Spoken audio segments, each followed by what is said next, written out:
युवराज नंद और सभी वृंदावन वासियों को सूचित किया जाता है कि मथुरा अधिपति और आप सभी के महाराज कंस ने कल सुबह भव्य पूजा का आयोजन किया है। इसके लिए राज्य को वृंदावन के क्षेत्र के निकट यमुना नदी के मध्य में खिलने वाले 1 कोटि कमल के पुष्पों की आवश्यकता है। इसीलिए आप सभी को यह आदेश दिया जाता है कि ये सभी कमल के पुष्प प्रथम पहर से पहले राजसभा में पहुंचा दिए जाए। वो भी प्रथम पहर से पहले कैसे हो सकते हैं? यदि आप ऐसा करने में असफल रहे तो इसे राज आज्ञा का उल्लंघन माना जाएगा और राजद्रोह के आरोप में आप सभी को कड़े से कड़ा दंड दिया जाएगा। स्मरण रहे, यदि कल की पूजा में इन 1 कोटि कमल के पुष्पों का ना पहुंचने के कारण कोई व्यवधान आया तो समस्त वृंदावन वासियों को दोषी माना जाएगा और पूरे गांव को निवासियों सहित धूल में मिला दिया जाएगा। कल प्रथम पहर तक का ही समय है आप सबके पास।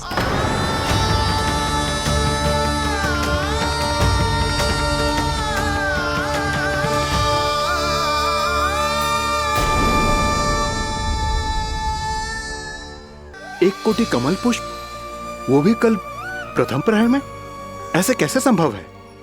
और कोई साधारण पुष्प ना, यमुना नदी के मध्य खिलने वाले विशेष कमल के फूल चाहिए उन्हें। लेकिन यमुना नदी में तो कालिया नाग ने विष घोल के रखा है, तो फिर कैसे हो पाएगा?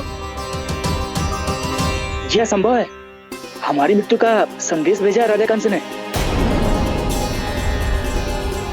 सदैव की भांति इस समस्या पर भी गांव के बड़े ही विचार करेंगे।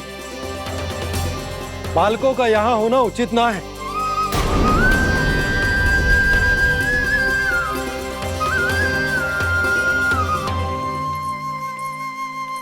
लल्ला, ले जे गेंद ले, जा अपने सखाओं के साथ खेल।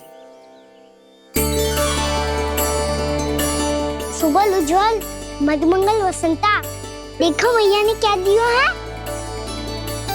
चलो खेलें, बहुत आनंद आएगा आज।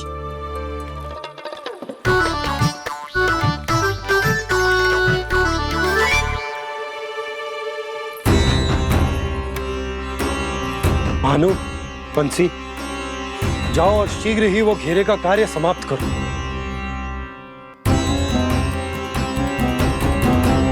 पर कछु ना कछु तो करना पड़ेगा ना। पर हम कर ही क्या सकते हैं? पुष्प लाने को और कोई उपाय है भी तो ना। मैं चला जाऊंगा जमुना जी में। वैसे भी मेरे जीवन के कितने दिन शेष बचे हैं। गांव के लिए, समाज के लिए कुछ करके मरूं, तभी तो शांति मिलेगी। ना काका, यदि आप उस विषैले जल में छलांग लगा भी दोगे, किंतु 1 कोटि कमल पुष्प एकत्रित कर पाना आपके लिए संभव ना है। इससे अच्छा है कि मैं चला जाऊं। यदि मैं मर भी गया तो मेरे पीछे रोने वाला कोई ना है। किसी को कहीं जाने की आवश्यकता ना है।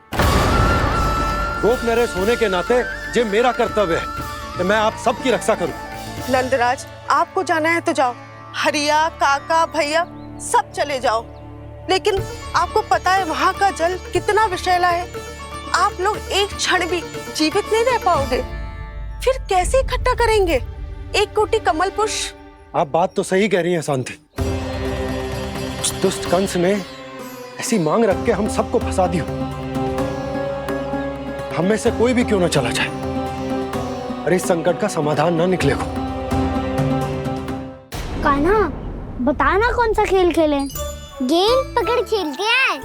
पर एक बात सुन लो सब, कोई भी तीव्र गति से ना फेंकेगा गेंद को।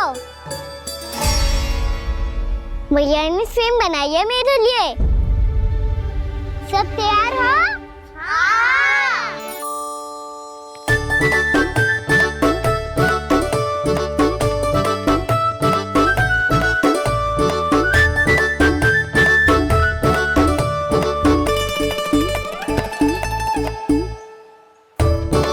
मुझे दो, मुझे दो।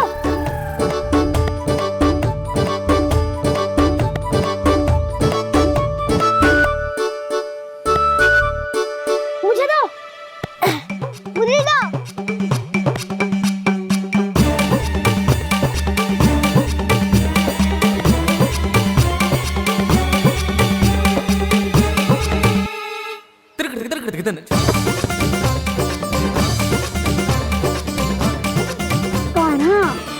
धीरे धीरे से फेंकेगो तो कैसे आनंद आएगो? थोड़ा बल लगा के फेंक। हाँ कान्हा, हम अभी बड़े हो गए हैं, तू अब भी छोटे बालकों की तरह फेंक रहा है।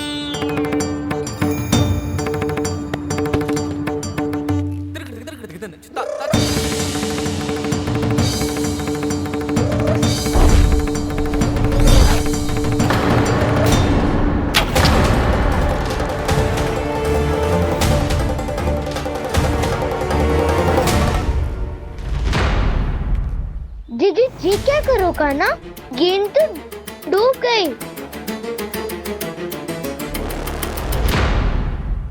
अच्छा, तो ये सब इसकी योजना का भाग था ताकि ये कालिया का सामना कर पाए। तुम सबने तो कही थी तीव्र गति से फेंको, देखो सिखवा दी ना मेरी गेम मुझसे नदी में। अब मुझे जाके लानी पड़ेगी। रुक जा कान्हा, रुक जा कान्हा। जी क्या बोल रहे थे कान्हा? इसमें तो बहुत संकट है। कोई भी संकट मेरी मैया का उपहार खुलने से बड़ा ना है। बहुत प्रेम से बना के उन्होंने दी थी। हे नारायण, कोई उपाय समझ में ना आ रहा है। मैया, हम कैसे करेंगे हम अपने गांव की रक्षा? कीड़े पड़ेंगे उस दुष्ट को। यदि उसके कारण किसी के प्राण चले गए तो कौन सा फल मिलेगा उसे इस पूजा का? तुम सही कह रही हो यशोदा। हमारे पास कोई और दूसरा विकल्प भी तो ना है। यदि हमने मथुरा की राज आज्ञा का पालन ना किया तो इसका दुष्परिणाम पूरे गांव को भुगतना पड़ेगा।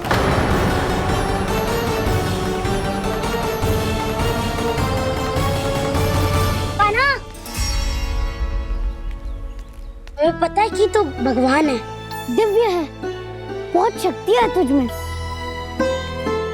पर फिर भी हम तुझे विषैले जल में ना जाने दे सकते। कुछ होगा तो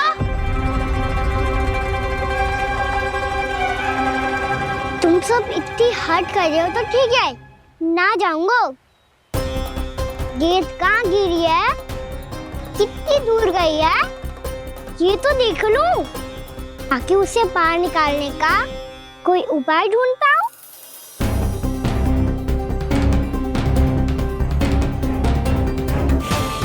हाँ।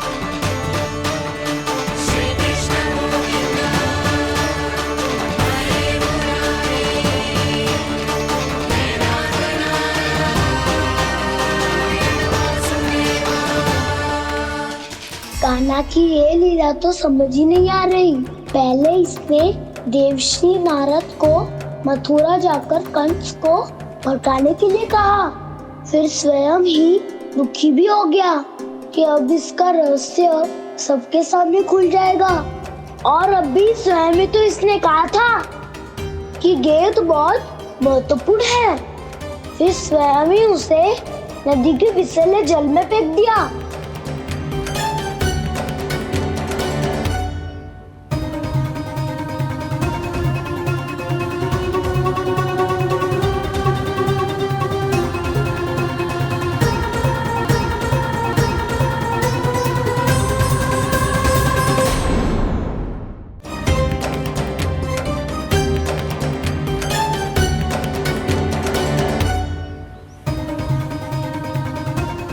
कान्हा, तू ऊपर क्यों चढ़ रहा है? अरे ऊंचाई से देखूंगा तभी तो गेंद दिखेगी।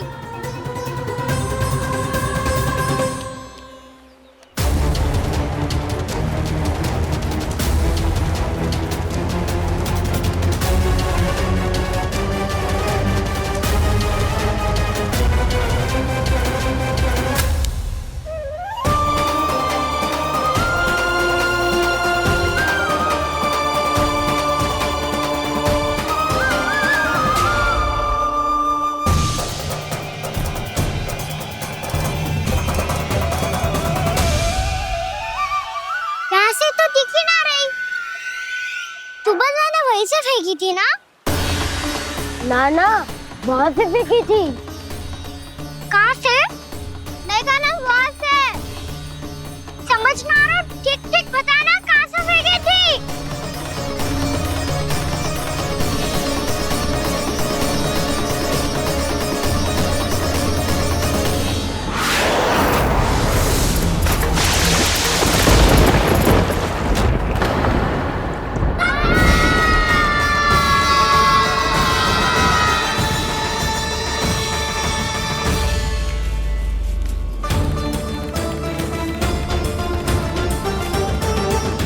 कालिया नाग के क्षेत्र में जाकर कोई भी जीवित वापस ना लौट सको है।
ये क्या किया वाना ने?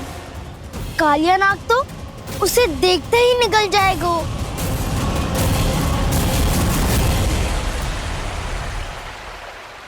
तो आरंभ से अब तक सब कुछ उसकी लीला का ही भाग था।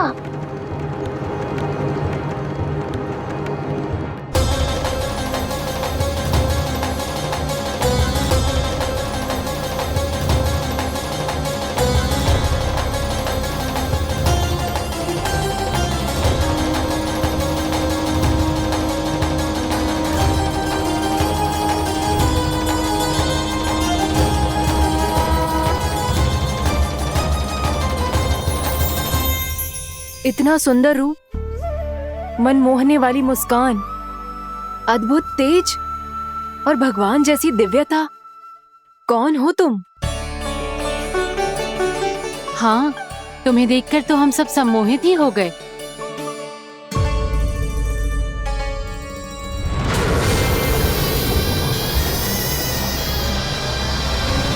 तुम जो भी हो बालक, वापस लौट जाओ। हमारा हृदय तुम्हें ही देखते रहना चाहता है, किंतु यदि हमारे पति जाग गए तो तुम्हें अवश्य हानि पहुंचाएंगे। ये बहुत विषैले है बालक, कालकोट जैसे भयानक। इनके विष से तुम नहीं बच सकोगे। नंदराज, कालिया नाग के विष का प्रभाव बढ़ते ही जा रहा है। पहले 8 कोस तक उसके विष का प्रभाव था, अब तो 1 योजन से अधिक क्षेत्र में फैलो है। जल पीने के प्रयास से अनेक पशु मारे गए हैं और नदी के निकट के वृक्ष और वनस्पति सब नष्ट होने लगे।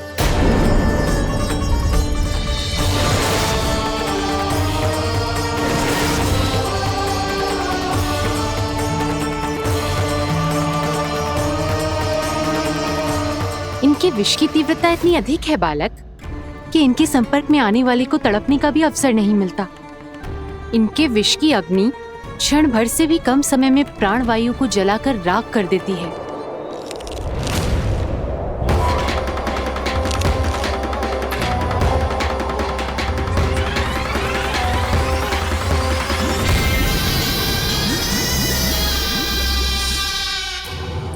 तब तो समस्या और भी गंभीर हो जाएगी। मैंने तो सुनो है कि कालिया नाग कम से कम 2 योजन लंबा है, सैकड़ों फन है उसके।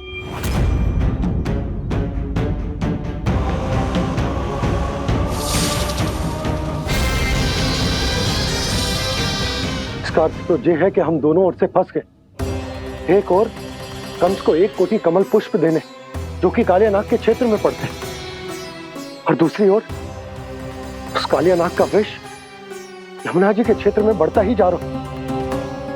इसके कारण हम ही नहीं, निर्दोष पशु पक्षी भी संकट में। इन दोनों समस्याओं का एक ही समाधान है, उस कालियानाग का सामना करना। और ये ना समझ आ रहा कि हम ये करेंगे कैसे, क्योंकि ये बात साधारण मनुष्य के बस की ना है।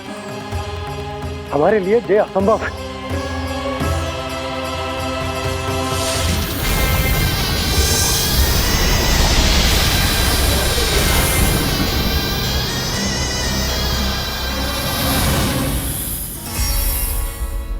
अब तो तुमने अपनी आंखों से भी देख लिया बालक, ये कितने विषैले हैं। नींद में भी विष उगलते हैं।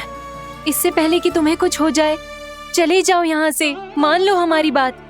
आप सब मुझे जानती भी नहीं और फिर भी मेरी इतनी चिंता कर रही हैं आप। माँ की ममता भेदभाव नहीं जानती। तुम भी किसी के पुत्र हो और हम सब भी माँ हैं। एक माँ को हर बालक में अपनी ही संतान दिखाई देती है। इसलिए हम तुमसे विनती करते हैं, वापस चले जाओ, बचा लो अपने प्राण। मेरी चिंता मत कीजिए, मुझे कुछ नहीं होगा। होगा, अनर्थ होगा यदि ये उठ गए तो।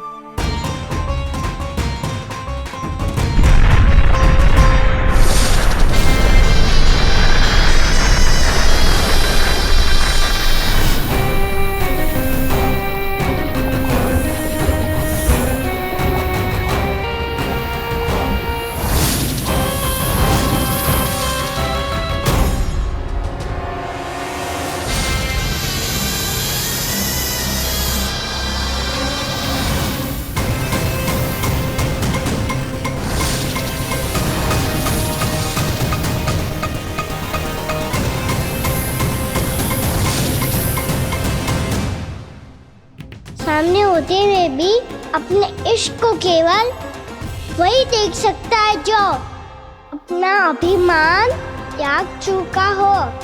पर पूर्व जन्म में मेरा भक्त होने के नाते मेरा सत्य स्वरूप देख पाने में मुझे इसकी सहायता करनी चाहिए।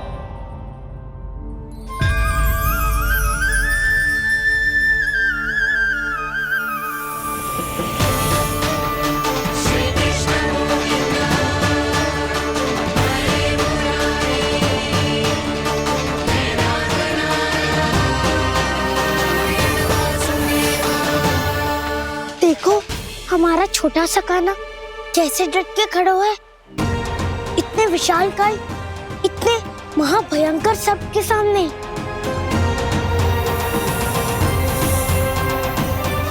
ये कोई भगवान नहीं है जो इसके सामने हाथ जोड़ रही हो तुम सब।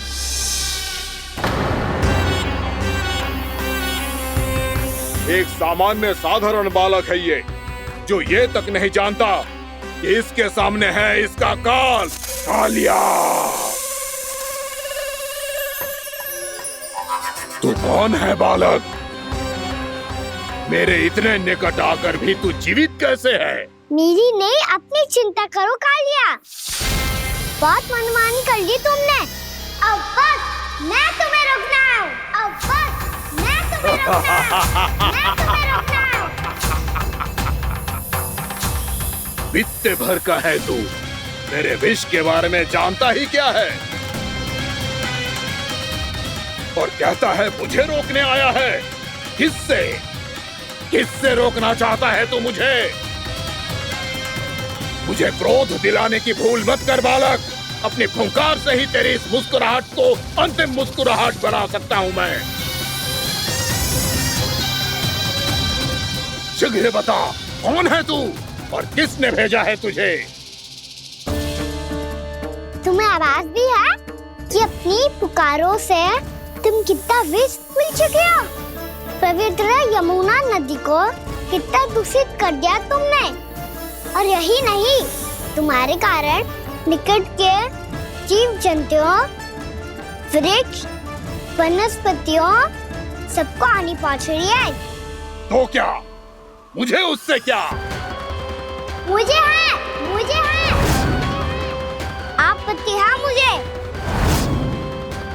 इस व्यवहार से और इसीलिए तुम्हें यहाँ से जाना होगा, यहाँ से जाना होगा।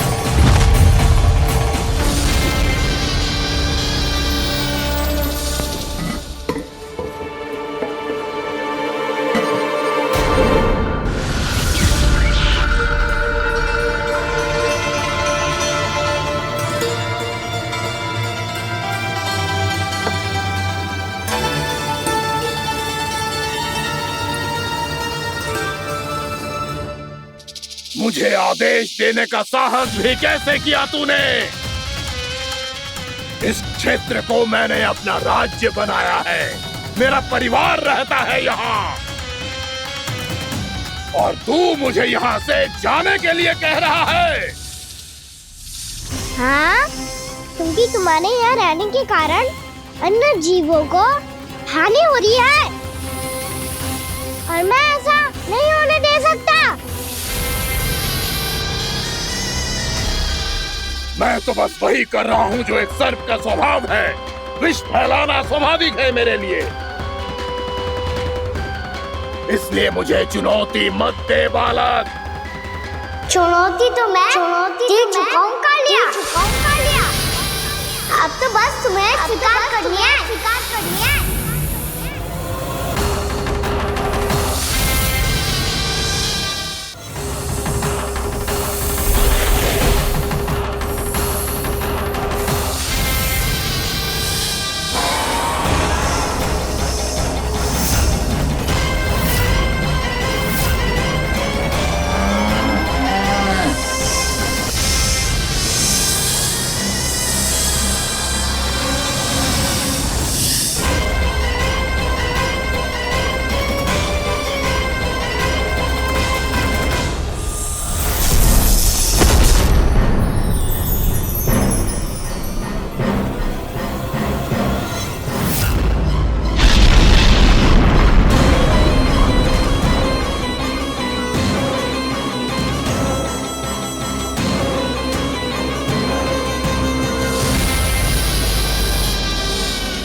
मैं भी चेतावनी दे रहा हूँ, यहाँ से चले जाओ। अपनी भूल को पहचानो कालिया, तुम जो कर रहे हो अनुचित है।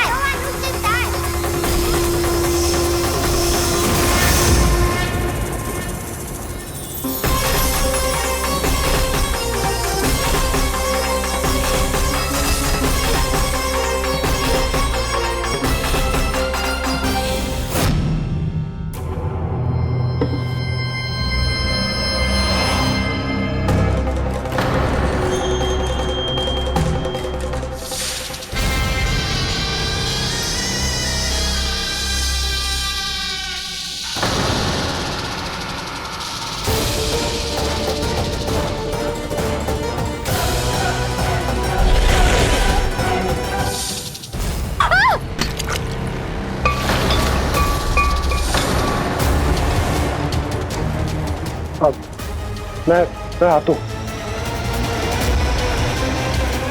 क्या हो गया सुधा? मुझे आवाज हो रहा है जी, कछु ना कछु गड़बड़ है। यशोदा, जो समस्या हमारे सामने है, हम सभी उसका समाधान खोजने में जुटे। तुम विश्वास करो, मैं कोई ना कोई समाधान अवश्य ढूंढ लूंगा। हम कैसे भी करके वो कमल के पुष्प उस कंस तक पहुंचा देंगे। नाना, समस्या उससे कहीं अधिक है, उससे कहीं अधिक बड़ी, उससे कहीं अधिक भयानक है।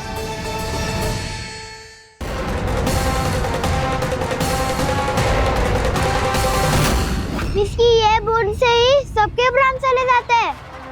इसने तो विस्की धारियां फेंकी है खाना पे। कान्हा कैसे बच्चे को अधिक विष से? इसका विष तो क्या, ये सर स्वयं भी छू तक नहीं पाएगा हमारे कान्हा को।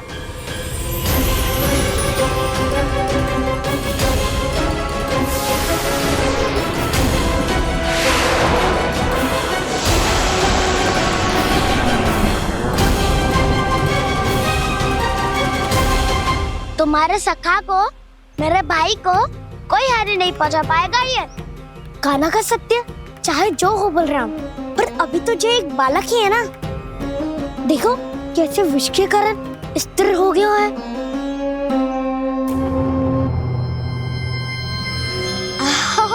हाउ सर्फ ने कितनी आसानी से अपनी पूंछ से बांध लिया है।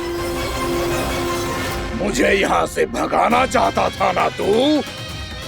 अब मैं तुझे दिखाऊंगा अपना सामर्थ्य। ये मूर्ख किसे बांधना चाहता है अपनी पूंछ में? उन्हें जिनका विस्तार सारे ब्रह्मांड में है, या उन्हें जो स्वयं अनंत है? पर देवराज, प्रभु ऐसा करने ही क्यों दे रहे हैं कालिया को? आप सब भूल रहे हैं देवगण, कालिया पूर्व जन्म में प्रभु का बहुत बड़ा भक्त था। उसी भक्ति का फल मिल रहा है अब इसे। वैसे भी भक्तों के मन का भाव सबल हो तो भगवान तो सहज ही बंध जाते हैं।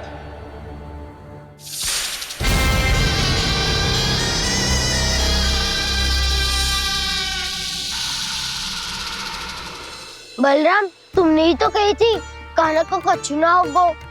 देखो उस दुष्ट ने चारों ओर से जकड़ लियो है।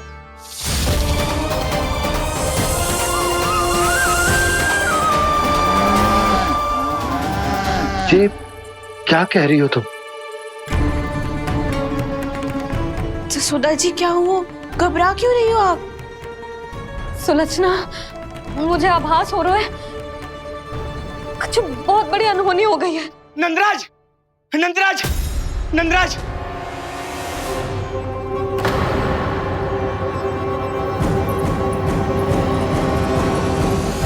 नंदराज, कान्हा ने जमना नदी में छलांग लगा दी है।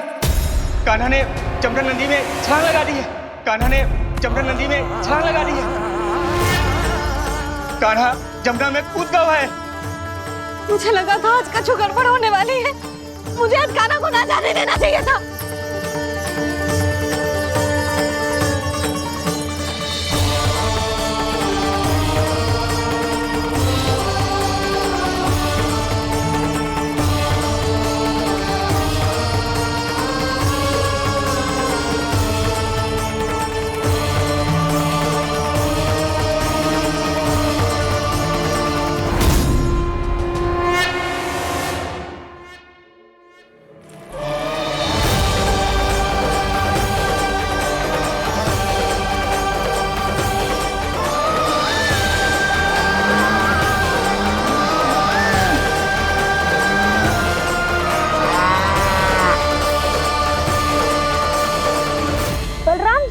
करो ना।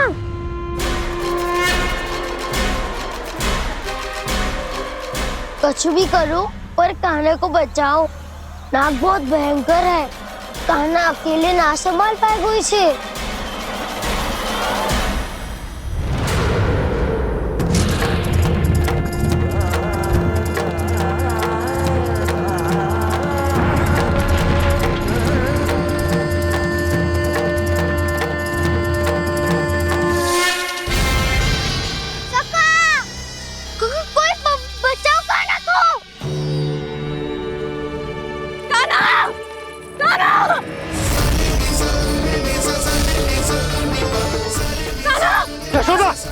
यशोदा रुको।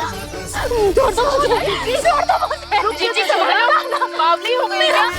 जीजी संभालो। कान्हा, कान्हा।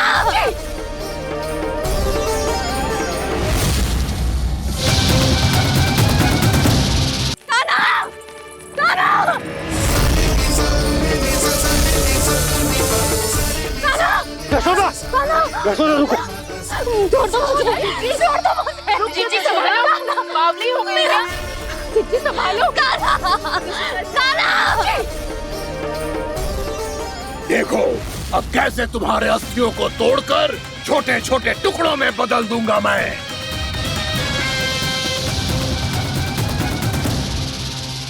अगर जी आप जाओगी तो आप भी फंस जाओगी। अपने लल्ला के लिए मैं किसी भी संकट का सामना करने के लिए तैयार हूँ। छोड़ो ना जशोदा, हमें कोई और उपाय खोजना पड़ेगा। कोई और उपाय? आप देख ना रही मेरा काना किस दशा में है। काना मैया के वश में नहीं है, नहीं तो ये अपने लल्ला के लिए साक्षात काल का भी सामना कर ले। ये तो केवल कालिया नाग है। हे नागराज, आप मेरे प्राण ले लो पर काना को छोड़ दो। ना नागराज, आप मेरे प्राण ले लो, मैं विरोध भी ना करूंगी। ना नागराज, आप मुझे मार दो पर मेरे काना को छोड़ दो। ना ना ना ना नागराज, मेरे प्राण ले लो, हमारे काना से क्या शत्रुता है आपकी? प्रभु के लिए जो प्रेम यशोदा मैया के हृदय में है, वही इन सभी गोपियों के हृदय में भी है।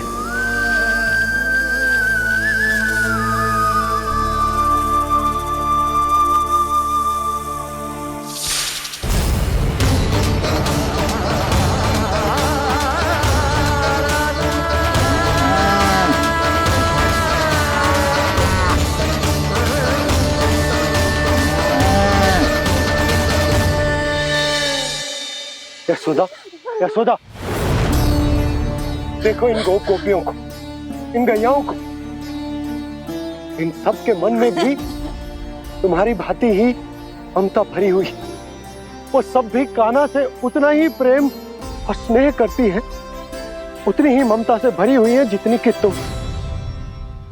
तो तुम ही सोचो, जिसके साथ इतनी ममता और इतना स्नेह, इतना प्रेम, उसका कोई क्या कर सकता है? उस कालिया नाग का वेश इस सब आशीर्वादों के सामने कछु न है। कछु करो जी, उसे बोलो वो मेरे प्राण ले दे, मेरे काना को छोड़ दे। यशोदा,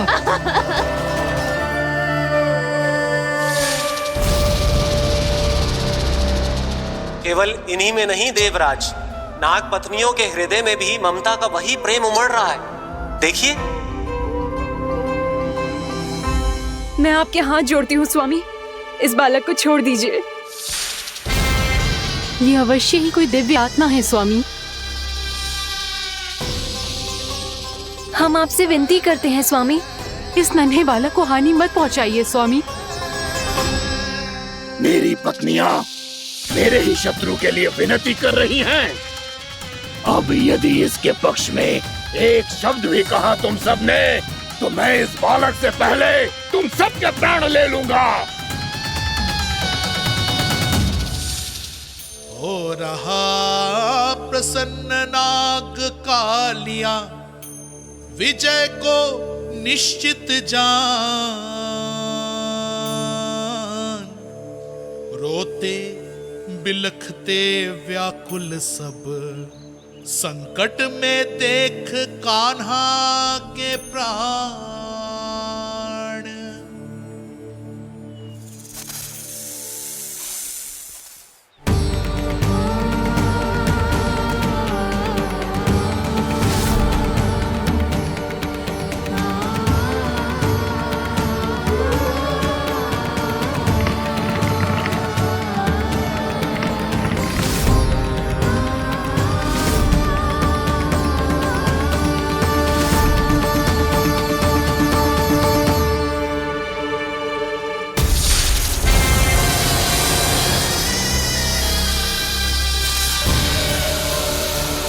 कुछ करो जी, मेरे लल्ला को बचा लो, कोई तो कुछ करो।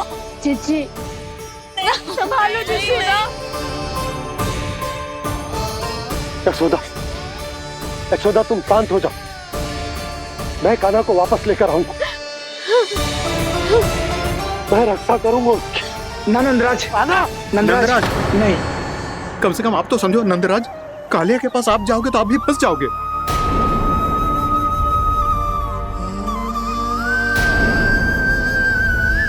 बलराम, तेरा भाई इतनी भीषण संकट में है और तुझे जरा भी दुख ना हो रहा? क्या आप सब अब तक नहीं समझ पाए कि कान्हा सच में कौन है? छोटे बाबा, आप तो उसका सत्य जानते हैं ना?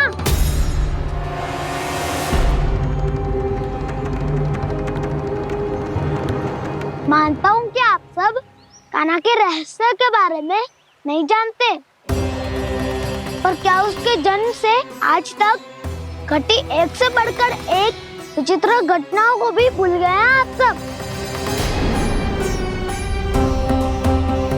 भूल गए हैं कि कैसी पूतना जैसी राक्षसी उसका कुछ बिगाड़ नहीं पाई, कैसे तरनावती जैसा भयानक राक्षस उसे एक खरोच भी नहीं दे पाया था।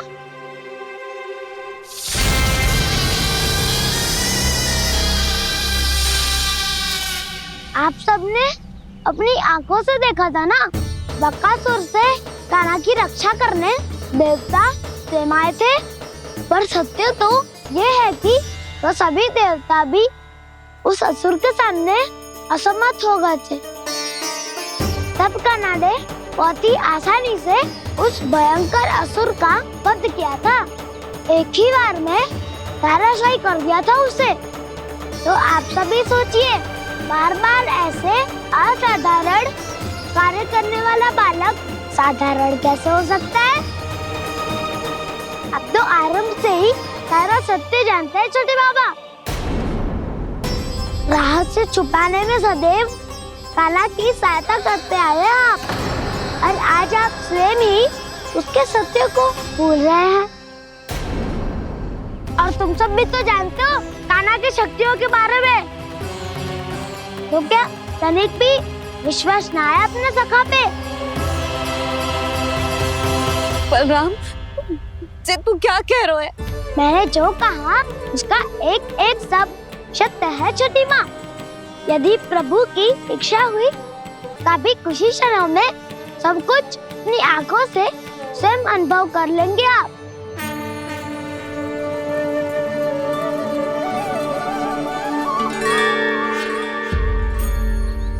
शांताकारं भुजगशयनं पद्मनाभं सुरेशं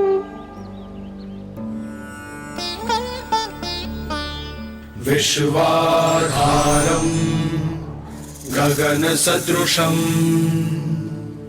मेघवर्णं शुभांगं लक्ष्मीकान्तं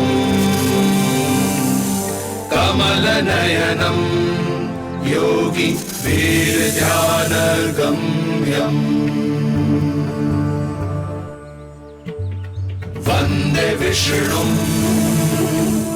भवभयहरं सर्वलोकैकनाथम्।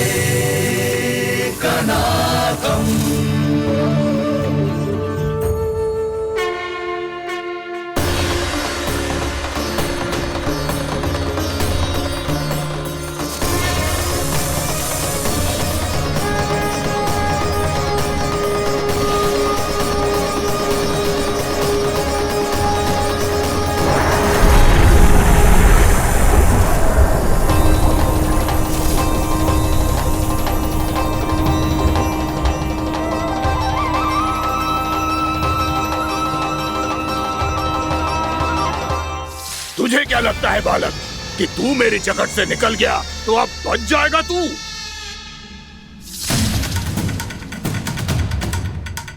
मेरे विष से अपनी प्राण रक्षा करने में सफल रहा, मेरी जगत से भी छूट गया, पर मेरे दंश से नहीं बच पाएगा।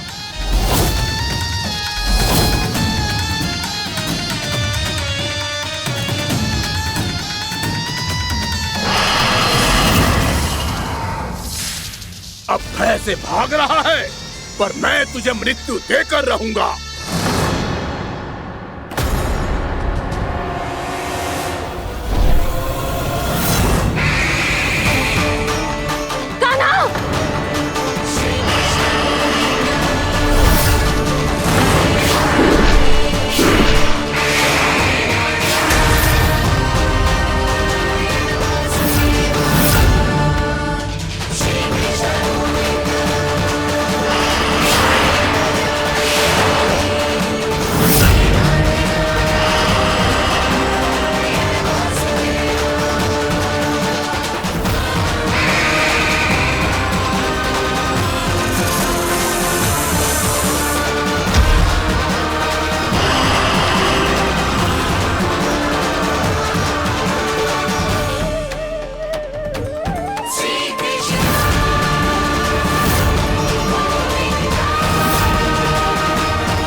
नन्हा सा कान्हा कितनी देर भाग पाएगा?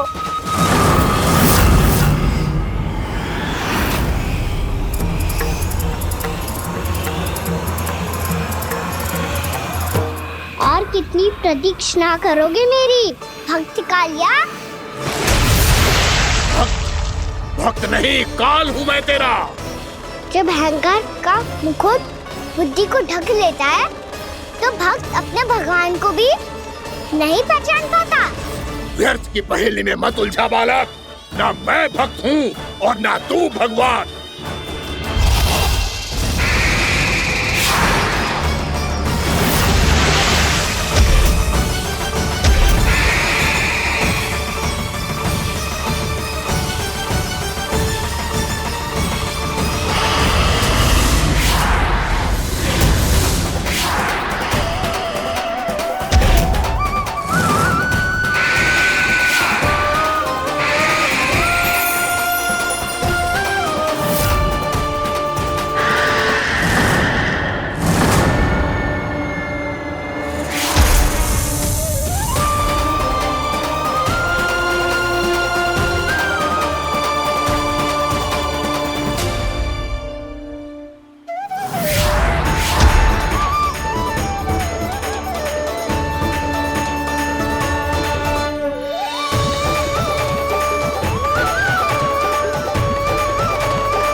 जिसके लिए इतने व्याकुल हो रहे थे, उसे छूकर कालिया नाग का हलाहल जैसा विष भी चरणामृत बन गया है और यमुना जी के जल में फैल चुके विष के प्रभाव को भी नष्ट कर रहा है।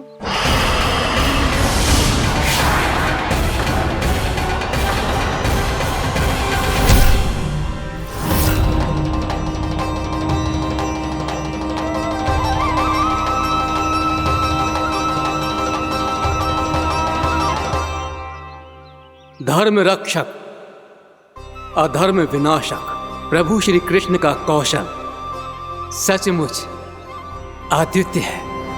नारायण नारायण।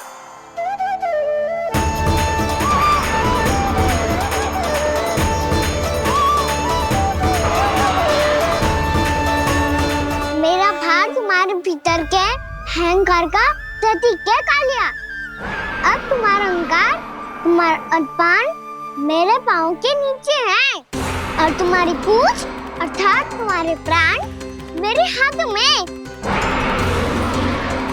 अब तुम क्या करोगे भक्त?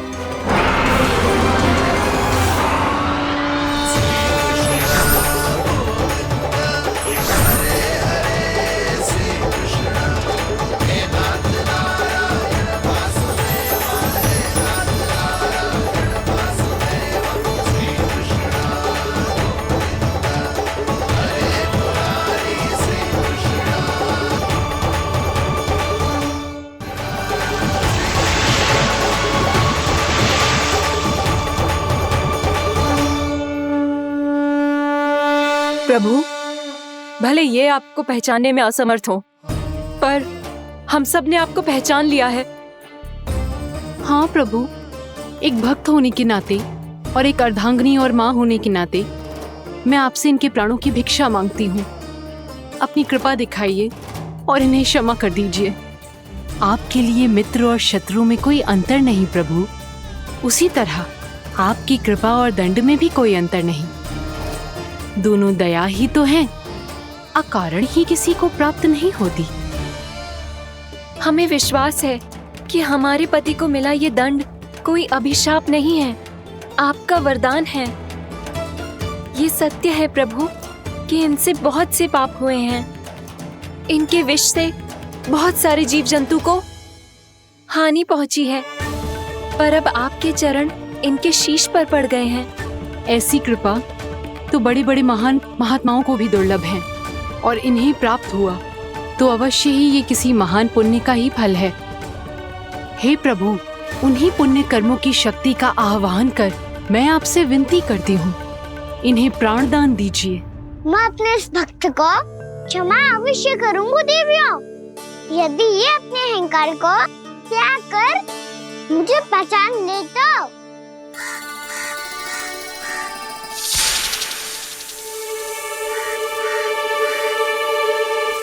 मैं तुम्हें श्राप देता हूँ, जितनी विषैली तुम्हारी जिह्वा है उतने ही विषैले सर्प बन जाओ तुम।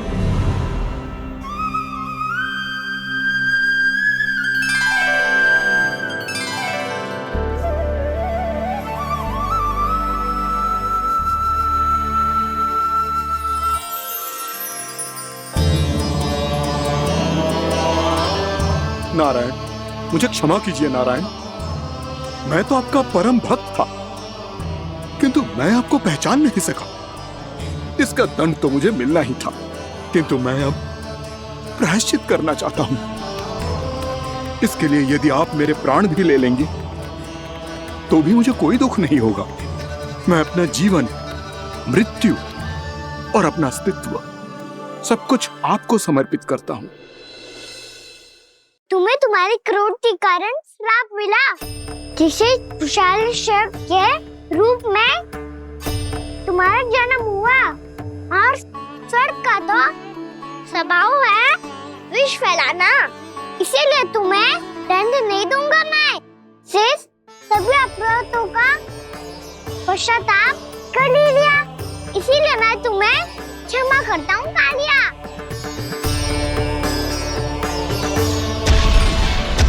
पर तुम्हें यहाँ से दूर समुद्र के बीच जाकर रहना होगा, जहाँ किसी निर्दोष का जीवन तुम्हारे विष से प्रभावित ना हो। मैं चाहकर भी आपकी इस आज्ञा का पालन नहीं कर सकता। मैं असमर्थ हूँ प्रभु, क्योंकि यदि मैं इस क्षेत्र को छोड़कर गया तो मेरी मृत्यु निश्चित है। आपसे क्या छुपा है प्रभु? आप तो जानते हैं कि सर्प जाति और आपके वाहन गरुड़ के बीच अनंत शत्रुता चल रही है, जिसका प्रारंभ नागों के द्वीप नागालय से हुआ था। उस द्वीप पर छोटे जीवों को निगल जाने के लिए सर्प थे, और गरुड़ को सर्पों का स्वाद बहुत प्रिय था, इसलिए वो बार बार नागद्वीप जाने लगा था। पर इस कारण पूरी सर्प जाति उससे आतंकित हो गई थी। इसलिए जब भी गरुड़ वहाँ पहुँचता तो सभी सर्प छिपने लगते। जब गरुड़ को इसका आभास हुआ तो उसे बड़ा क्रोध आया, और वो उत्तेजना में भरकर सर्पों का शिकार करने लगा। भूख ना होने पर भी उन्हें मारने लगा। अब सर्पों के प्राण हरना उसके लिए खेल बन गया था। इस भीषण समस्या का समाधान ढूंढने के लिए पूरी सर्प जाति महान सर्प वासुकी के सामने इकट्ठी हुई। हे महान वासुकी, हमारी सहायता कीजिए। नागद्वीप पर गरुड़ ने आतंक मचा दिया है। पहले तो वो हमें अपना भोजन बनाता था, लेकिन अब हम उसके खेल का साधन बन चुके हैं। भूख हो या ना हो, जब तब आकर वो हमारे प्राण हर लेता है। अनुचित हिंसा के इस प्रथा का आरंभ सर्पों ने ही किया है।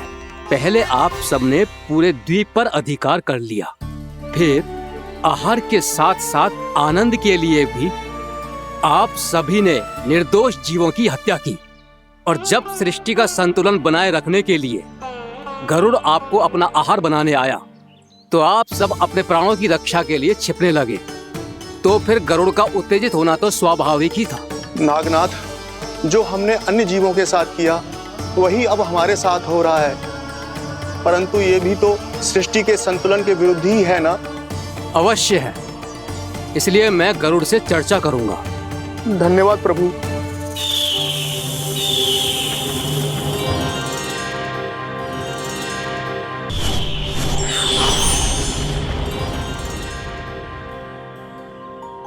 श्री नारायण के वाहन पक्षीराज गरुड़, मैं संपूर्ण सर्प जाति की ओर से आपसे एक निवेदन करने आया हूँ। कहिए, क्या कहना चाहते हैं आप? हे पक्षीराज, यदि आप हम पर ऐसे ही आक्रमण करते रहे तो शीघ्र ही हमारी प्रजाति समाप्त हो जाएगी। इसीलिए हमारी आपसे विनती है, यदि आप उचित समझें तो सर्पों के किसी एक घर से हम आपको एक सर्प प्रतिदिन अर्पित करेंगे। आप उसको आहार बनाइए और अन्य सर्पों को जीवित रहने का अधिकार दीजिए। मुझे स्वीकार है। तब से प्रतिदिन किसी एक घर से एक सर्प गरुड़ के भोजन के लिए भेजा जाने लगा। समय के साथ मेरे घर की भी बारी आई, परंतु मैंने एक बहुत बड़ी भूल कर दी। समय आ गया है स्वामी, आज गरुड़ के आहार के लिए इसे चुना गया है। कौन है यह गरुड़ और क्यों दूं मैं इसे कोई भेंट? स्वामी, सभी सर्प राज्यों और गरुड़ के बीच में यही समझौता हुआ है, हमें इसका सम्मान करना ही होगा। मैंने कोई समझौता नहीं किया, मैंने कोई वचन नहीं दिया और ना ही मैं किसी गरुड़ से भयभीत होता हूँ। यदि इस राज्य में किसी को सर्पों को अपना आहार बनाने का अधिकार है तो वो केवल मुझे है। अब से गरुड़ को दी जाने वाली हर भेंट मुझे दी जाएगी, महाविषधारी महान नागराज कालिया को। ये और कुछ नहीं, मेरा अभिमान था प्रभु, और ये मेरे इस जन्म की सबसे बड़ी भूल थी, क्योंकि फिर जब गरुड़ को इस बारे में पता चला तो। कालिया, अभिमान में आकर तूने अपने काल को ललकारा है। जिस कालिया के नाम में ही काल छिपा है, तू उसे ललकारने का दुस्साहस कर रहा है। गरुड़ स्वयं को भगवान विष्णु का वाहन कहता है, तो वाहन का ही कर्म कर। स्मरण रख, इस धरती के सर्वश्रेष्ठ योद्धाओं के लिए भी मैं मृत्यु का दूत हूँ। विनाश काले विपरीत बुद्धि। तुझ जैसे मूर्ख सदा इस युक्ति को सार्थक करते आए हैं। अपने विनाश को आमंत्रण किया है तो अब भोग।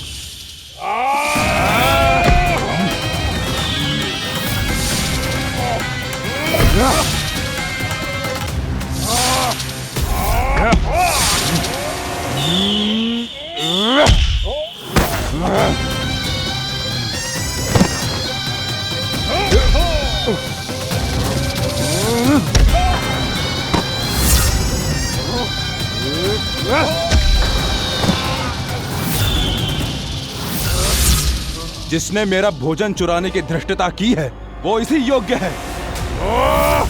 तू मुझे जानता नहीं है गरुड़, मैं महाविषधारी नाग कालिया हूँ। तेरा इतना दुस्साहस कि तूने मुझ पर चरण से प्रहार किया।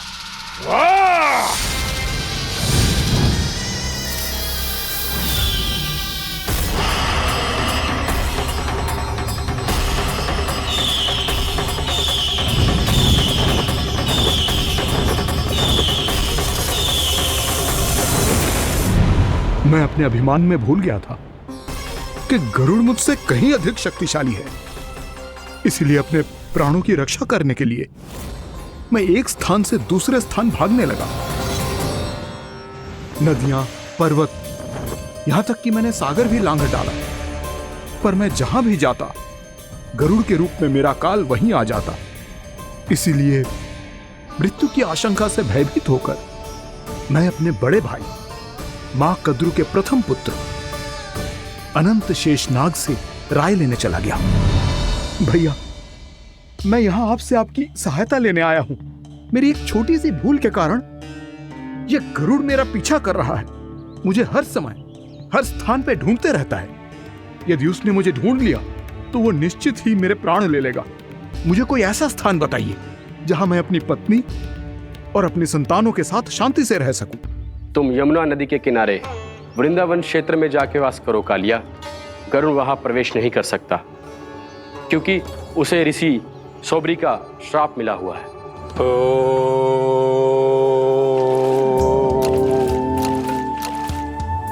ध्यान और तपस्या का नित्य कर्म करते हुए ऋषि के मन में मछलियों के प्रति प्रेम भाव इतना बढ़ गया कि वो भूल गए सभी जीव खाद्य श्रृंखला का भाग होते हैं और मछलियां भी इस नियम की अपवाद नहीं है।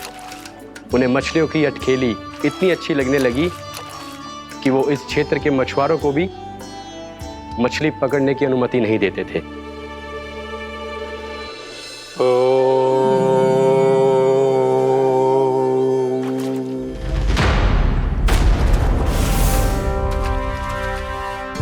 दिन वो उस पक्षी को नहीं रोक पाए, पर तब से सावधान रहने लगे। यहां तक कि अपने साधना से भी अधिक ध्यान वो पक्षियों पर केंद्रित करने लगे। ठहरो! इसी क्षण अपनी चोंच में पकड़ी इस मछली को छोड़ दो। तुम्हें इन मछलियों का आहार नहीं करना चाहिए पक्षीराज। ये तो खाद्य श्रृंखला का नियम है ऋषिवर। यदि मैं इनका आहार नहीं करूंगा तो कोई और पक्षी कर लेगा। मैं अपने आनंद या प्रतिशोध के लिए इनके प्राण नहीं ले रहा। ये तो बस मेरा भोजन है। पर यह मेरा तपस्या स्थल है। तुम यहाँ शिकार करके मेरी साधना में विघ्न नहीं डाल सकते पक्षीराज। यदि आपकी यही इच्छा है तो मैं आज के बाद यहाँ नहीं आऊंगा।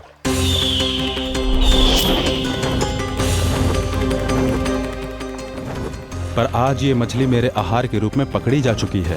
मैं वचन देता हूँ ऋषिवर, इस स्थान पर यह मेरा अंतिम शिकार होगा।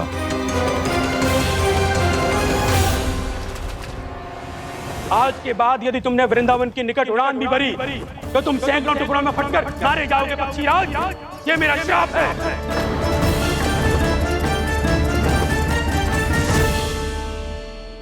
और इसीलिए भैया शेषनाग के सुझाव के अनुसार मैं यहां आ गया। पर अब यदि मैं कहीं और जाऊंगा तो मेरे प्राण नहीं बचेंगे प्रभु। निश्चिंत रहो कालिया, अब से गरुड़ तुम्हें कोई हानि नहीं पहुंचाएगा। अब तुम्हारे फनों पर मेरी पक्षिंग बन गए कालिया, इसीलिए अब से तुम्हें गरुड़ से कोई भय नहीं होगा। निश्चिंत होकर अपने परिवार के साथ गहरे समुद्र में चले जाओ और सुख से शांति से निवास करो। पर ध्यान रहे निर्दोष जीवों को हानि ना पहुंचे। आपने मुझे जीवन दान दे दिया प्रभु, इस उपकार से मैं कृतज्ञ हूँ प्रभु। आदेश दीजिए, मैं आपकी सेवा कैसे करूं? तुम्हारे जल क्षेत्र से 1 कोटि कमल पुष्पों को लेने की अनुमति दे दो कालिया। यह मेरी सेवा होगी प्रभु। ये तो मेरा सौभाग्य होगा।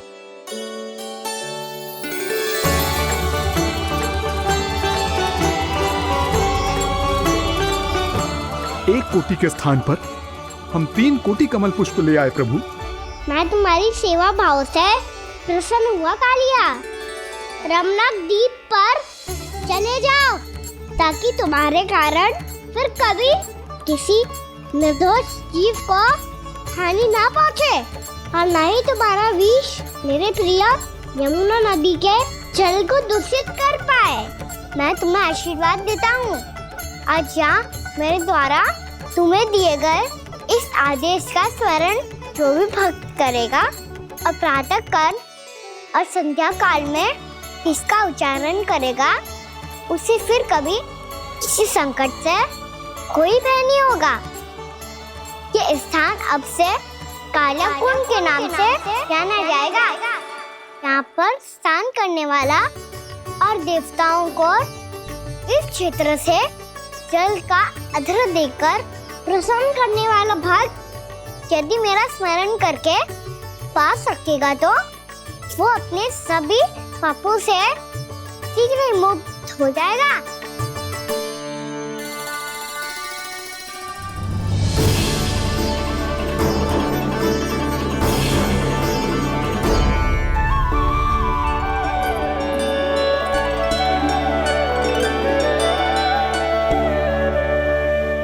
कौन है जी भगवान जिसने अभी अभी कालिया जैसे विशाल विस्तर का सामना किया?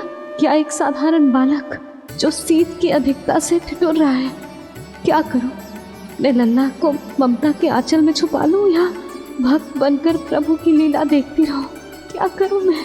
कितना ठंडा था जल, बहुत सर्दी लग रही है। सर्दी से तड़पते हुए कैसे देखूं इसे? अभी जाके अपने पल्लू से सुखाती हूँ। हृदय से लगा के स्नेह की आंच दूंगी तो सर्दी पल भर में छूमंतर हो जाएगी।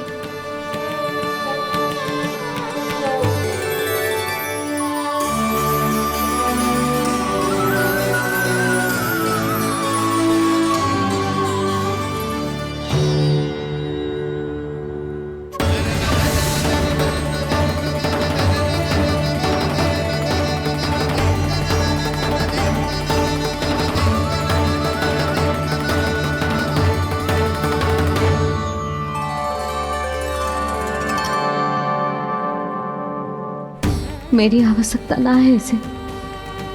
ये तो सच्ची में भगवान ही है, जिसकी ठंड दूर करने के लिए स्वयं द्वादश आदित्य प्रकट हो गए हैं।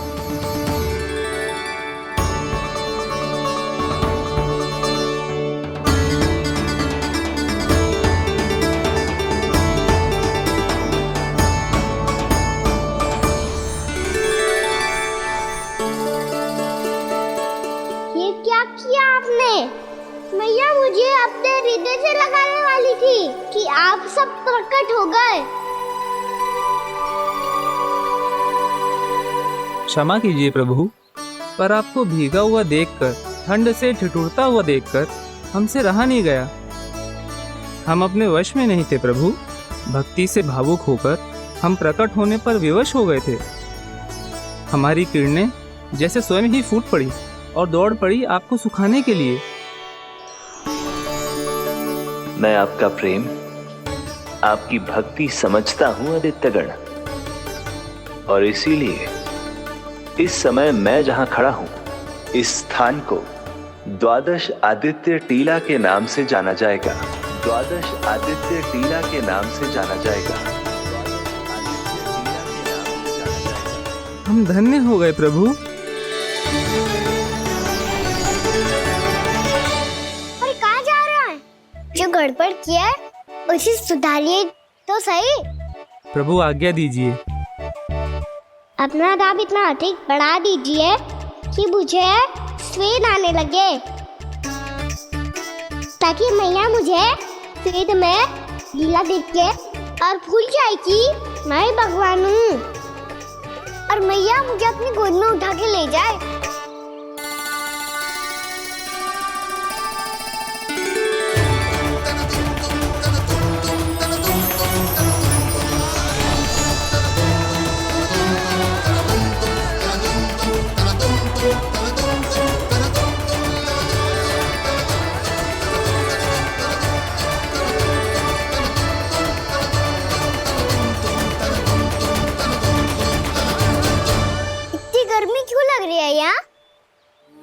स्वेद की एक बूंद भी आती थी तो मैं अपना आंचल लेकर पहुंच जाती थी इसके पास। जानती ही नहीं थी कि चेतु स्वयं वायुदेव को आदेश दे सकता है कि वो बहने लगे और उसका सारा स्वेद सुखा दे। वायुदेव की आवश्यकता नहीं है मैया, मुझे आप ही चाहिए। लगता है जिस बात का भय था वही सत्य होने लगी है। भैया मेरे भगवान रूप को भूल नहीं पाएगी, और अब मेरे लिए उनका सत्य छुपा कर रख पाना कठिन हो जाएगा। कृष्णा कृष्णा हरे कृष्णा कृष्णा कृष्णा मुरली मनोहर कृष्णा गोपाला गोविंदा हे दामोदरा।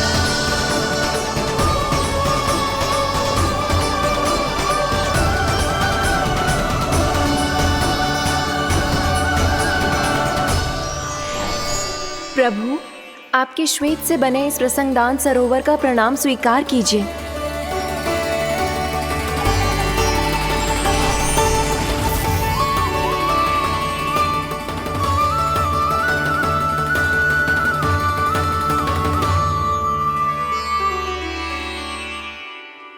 ओहो, इस चमत्कार को देखकर भैया को और भी अधिक विश्वास हो जाएगा कि मैं भगवानी हूँ। अब कैसे मनाऊं मैया को कि मैं इनका लाई हूँ। बाबा है ना, अब तो यही सहायता करेंगे। श्री कृष्णा गोविंदा हरे हरे श्री कृष्णा गोविंदा हरे हरे श्री कृष्णा हरे मुरारी श्री कृष्णा श्री कृष्णा श्री कृष्णा।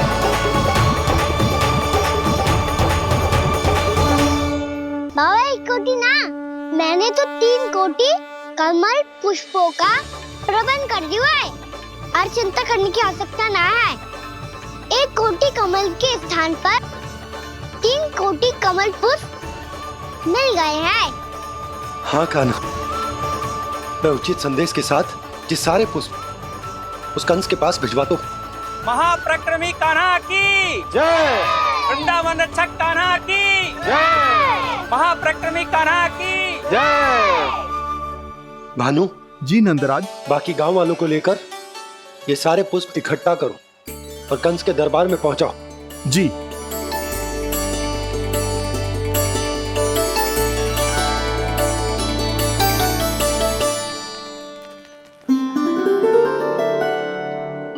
मैया, कौन हो तुम? मुझे पता था मैया, जब आपको सत्य पता चलेगा तो आप मुझे मैया की तरह स्नेह ना कर पाओगी, इसलिए आज तक सत्य छुपा तो आया हूँ, ताकि आपकी ममता, आपका प्रेम अनुभव करने का अवसर मिलता रहा है मुझे। और फिर आज को बताया था ना, जो रहस्य तुमने बरसों तक छिपाया था, उसका भेद खुलने में तुम्हारा ही योगदान है। मुझे कालिया के शीश पर अपने पद चिन्ह रखकर उसे मुक्त कराना था दाऊ, वचन दिया था मैंने उसे। इसके अतिरिक्त निर्दोष पशु पक्षियों के जीवन को कालिया के विष से ही बचाना था मुझे। इसमें कंस को तो सम्मिलित करना ही था, ताकि जब मैं कालिया का सामना कर रहा हूँ तो वो किसी और असुर को समस्या बनाकर वृंदावन ना भेज दे। पर इस सबसे बड़ा एक कारण और था दाऊ, मैं चाहता था कि मैया को सत्य पता चल जाए। पर क्यों कहा ना? क्योंकि मुझे लगने लगा था कि मैया से ये रहस्य छुपाकर इनके साथ धोखा कर रहा हूँ। अपराध बोझ से दबा जा रहा था मैं।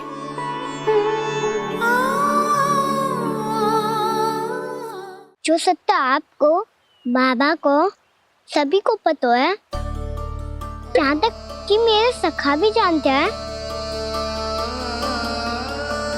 वो सत्य मैंने मैया से छिपाया केवल इसी लोक में कि मुझे इनकी ममता प्राप्त होती रहे। पर ऐसा करके मैं अपने से निस्वार्थ प्रेम करने वाली मैया को धोखा दे रहा था। आप ही बताओ दाऊ, जो इस संसार में मुझसे सबसे अधिक भरोसा करता है, उसी के साथ छल कैसे कर सकता हूँ मैं? हाँ, मैं नारायण का अवतार हूँ, पर अपनी मैया का छोटा सा लल्ला भी तो हूँ।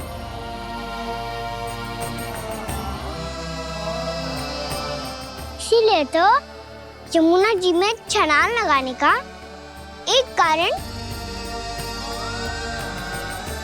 इस गेंद को लेने जाना भी था। स्नेह से बनाई थी मैया ने गेंद, इसे अपने से दूर कैसे होने देता मैं? आपको आभास भी ना है मैया कि आप मेरे लिए कितने महत्वपूर्ण हो। ये सत्य है कि सभी देवता, प्रकृति, भक्त, ये सब है मेरा ध्यान रखने के लिए, मेरी सेवा करने के लिए। पर क्या इनमें से कोई भी मेरी मैया का स्थान ले सकता है? और आप भी तो यही चाहती थी कि मैं आपका लल्ला बन के आऊं, कि मैं आपका लल्ला बन के आऊं, मैं आपका लल्ला बन के आऊं। आज जैसे आपने मुझे अपनी गोद में लिटा रखा है, क्या कुछ ऐसा नहीं हो सकता कि शीघ्र ही मुझे आपको अपनी गोद में खिलाने का अवसर मिल जाए? मैया, नारायण का अवतार होना क्या इतनी बड़ी समस्या है कि आप हृदय से भी राह लगा सकते? मैया,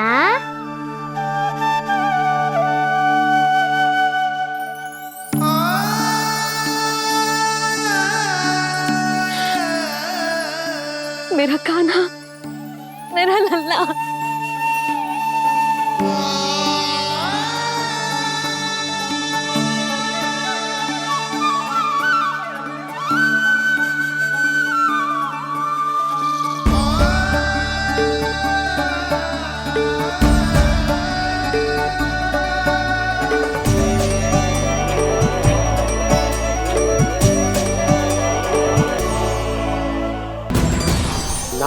नारायण हरि, नारायण हरि।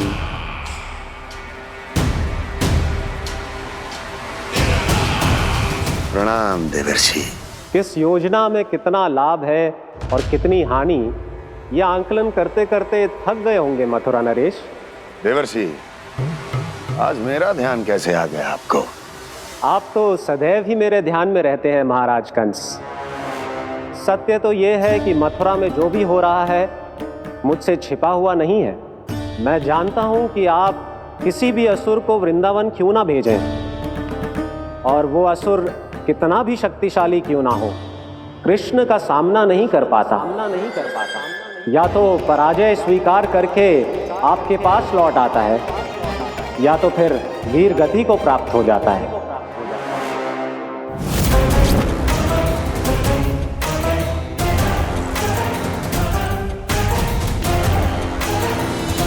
वाह, मुझे मेरी असफलताएं स्मरण कराने आए हैं, मेरे घाव को खुरेदने आए हैं, उन पे नमक छिड़कने आए हैं। मित्र को शत्रु समझने की भूल मत कीजिए महाराज कंस। मैं तो आपकी सहायता करने आया हूं। हाँ, और मेरी सहायता। कृष्ण विष्णु अवतार है, आप विष्णु के भक्त हैं। मैं हूं विष्णु द्रोही, फिर भी तो आपके आराध्य को हानि पहुंचाना चाहता है, उसकी सहायता करना चाहते हैं आप। क्या आप निश्चित रूप से कह सकते हैं कि आप ब्रह्मांड के सभी नियमों को अच्छी तरह समझते हैं? अवश्य। आपके लिए बस इतना ही जानना पर्याप्त होगा कि मैं जो कुछ भी कर रहा हूं उसके लिए मेरे व्यक्तिगत कारण हैं। मैं तो बस आपके हित में पिछली बार की तरह एक सुझाव लेके आया था, पर यदि आप मेरा सुझाव सुनना भी नहीं चाहते तो आपकी इच्छा। नारायण हरि, नारायण हरि। कारण चाहे जो हो, इनके पिछले सुझाव के कारण ही आज मेरे शत्रुओं की संख्या कम है। अन्यथा मैं देवकी के अन्य पुत्रों को भी जीवित छोड़ देता, और आज वो सब अपने भाई के साथ मिलकर उसकी शक्ति को अनेक गुना बढ़ा देते। ठहरिए देवऋषि,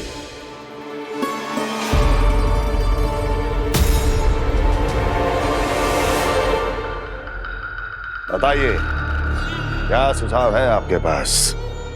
मेरे सुझाव का नाम है कालिया नाग।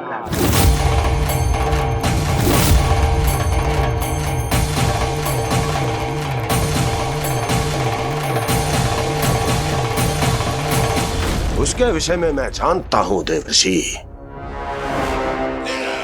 तो समस्या यह है कि मैं स्वयं उससे मिलने नहीं जा सकता, उससे भेंट नहीं कर सकता। उस कृष्ण की हत्या के लिए उसको वृंदावन जाने के लिए तैयार नहीं कर सकता। तो मत जाइए उसके सामने, और ना उसे भेजिए कृष्ण के सामने। हर बार आप किसी न किसी असुर को अपने शत्रु के क्षेत्र में भेजते हैं, जहां शत्रु उसका सामना करने के लिए पूरी तरह से तैयार होता है और आपका असुर मारा जाता है। इस बार शत्रु को युद्ध स्थल चुनने का अवसर मत दीजिए महाराज। इस बार योजना का जाल ऐसे बुनिए कि कृष्ण स्वयं उसके पास जाने के लिए विवश हो जाए। कालिया नाग स्वयं काल है, मृत्यु का दूसरा नाम है। उसके विष का उपयोग अपने लाभ के लिए कीजिए महाराज। वैसे कालिया के विष की अधिकता का अनुमान तो होगा ही आपको।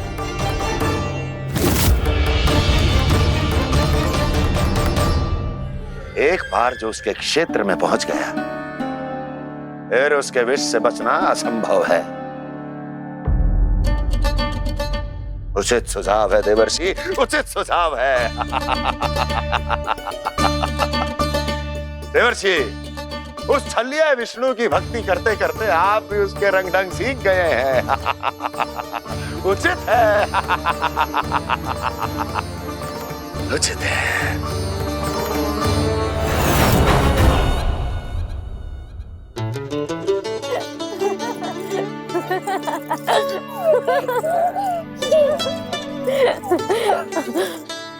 बस बस बहुत आनंद ले लियो लला। बस अब दूध पी ले। ठहर ठहर, गर्म है। जी ले। ले भी।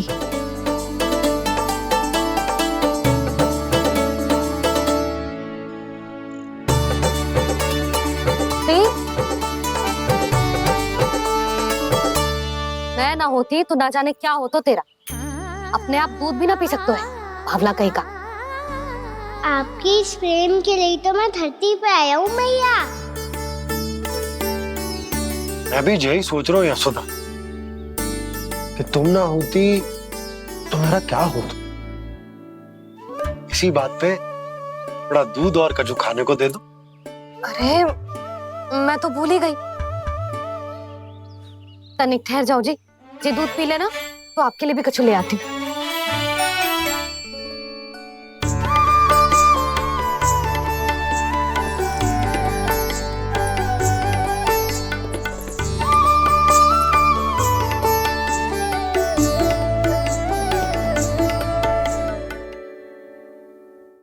प्रणाम महाराज। आपकी आज्ञा के अनुसार बिल्कुल वैसा ही पत्र तैयार किया है जैसा आप चाहते थे।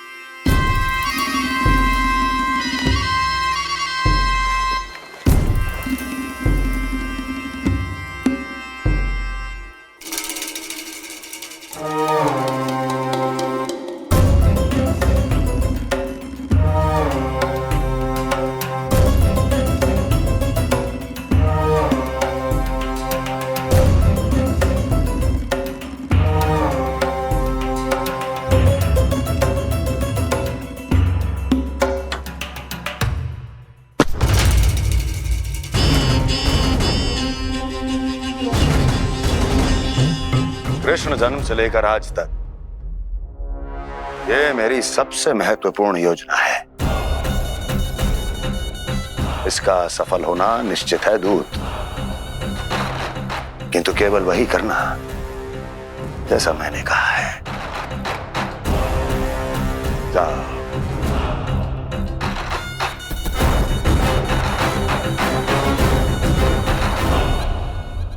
कान्हा,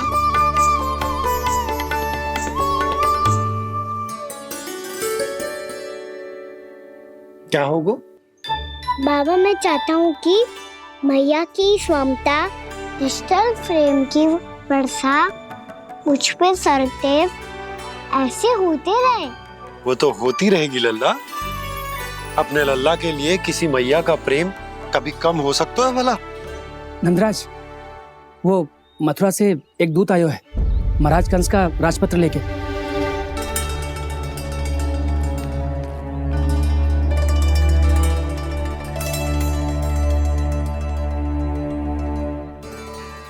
कान्हा अब क्या करने वाला है? तेरे बाबा कहाँ गए? हाँ? कंस मामा का खेल आराम हो गया है, पर मैया वो सब सुनेगी तो व्यर्थ चिंतित हो जाएगी। बस थोड़ा बाहर गया मैया, कछु खा लिया से। बाहर इस समय? मैया क्या होगा? मैया देखो ना, पीठ पे कछु हो रहा है। मेरा हाथ ना पकड़ो, आप करो ना। यहाँ? क्षमा करना मैया, पर अभी बाबा को ही संभालने दो ये सब। कहिए, क्या संदेश लाए हैं आप? नहीं नंदराज नहीं। महाराज कंस का आदेश है कि ये संदेश सभी गांव वालों के साथ ही पढ़ा जाए। ठीक है, मैं गांव वालों के सामने पढ़ दूंगा, पर मुझे तो दीजिए पढ़ने के लिए। महाराज की आज्ञा का पालन करना आपके लिए भी आवश्यक है नंदराज। सभी गांव वासियों की सभा बुलाइए। बंसी, सभी गांव वालों की सभा बुलाओ। राजपत्र में ऐसा क्या संदेश भेजो है कंस ने? अब मेरे पत्र को पढ़कर सब भौचक के रह जाएंगे। और वो कृष्ण, उस कृष्ण के पांव के नीचे से तो भूमि खिसक जाएगी, आकाश फट पड़ेगा, बिजलियां